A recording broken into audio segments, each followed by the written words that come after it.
રાજકોટ ઓમકારા સતનામ ગરબા દ્વારા પ્રથમ વખત ચેરિટી માટે વેલકમ નવરાત્રીનું આયોજન કરવામાં આવ્યું છે। રવિવારે સાંજે 150 ફૂટ રિંગ રોડ સનાતન નવરાત્રી ગ્રાઉન્ડ શીતલ પાર્ક ખાતે રાસોત્સવ યોજાશે, જેમાં હજારો ખેલૈયાઓ ગરબાની રમઝટ બોલાવશે। ખાસ વાત તો એ છે કે વેલકમ નવરાત્રીના પાસ નિઃશુલ્ક રાખવામાં આવ્યા છે। રાસોત્સવના આયોજકોએ અબ તક મીડિયાની મુલાકાત લઈ વધુ માહિતી પૂરી પાડી હતી। મારું નામ કિરણ ચૌહાણ છે।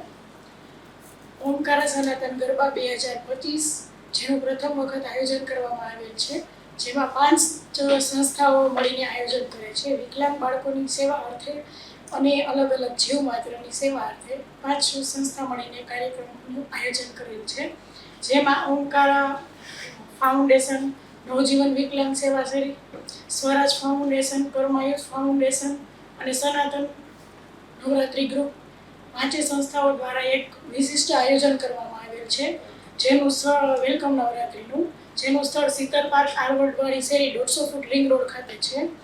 અને પ્રથમ વખત સનાતન ગરબાનું આ આયોજન કરેલ છે, જેમાં સામાજિક રાજકીય આગેવાનોનું વિશેષ ઉપસ્થિતિ રહેવાની છે। મહાઆરતીનો કાર્યક્રમ છે, વિનામૂલ્યે પાસનું વિતરણ કરવામાં આવેલ છે। જે લોકો આવે અને જે લોકોને યોગ્ય લાગે તે પ્રમાણે યથાશક્તિ અમે એક સ્કેનર આપેલું છે, તેની અંદર જ બધા સ્કેન કરવું। 10,000થી વધારે ખેલૈયાઓ જેમની પાસે પાસ પહોંચી ગયા છે તે લોકોને ખાસ આમંત્રણ આપવામાં આવે છે કે ગરબા રમવા માટે પધારજો।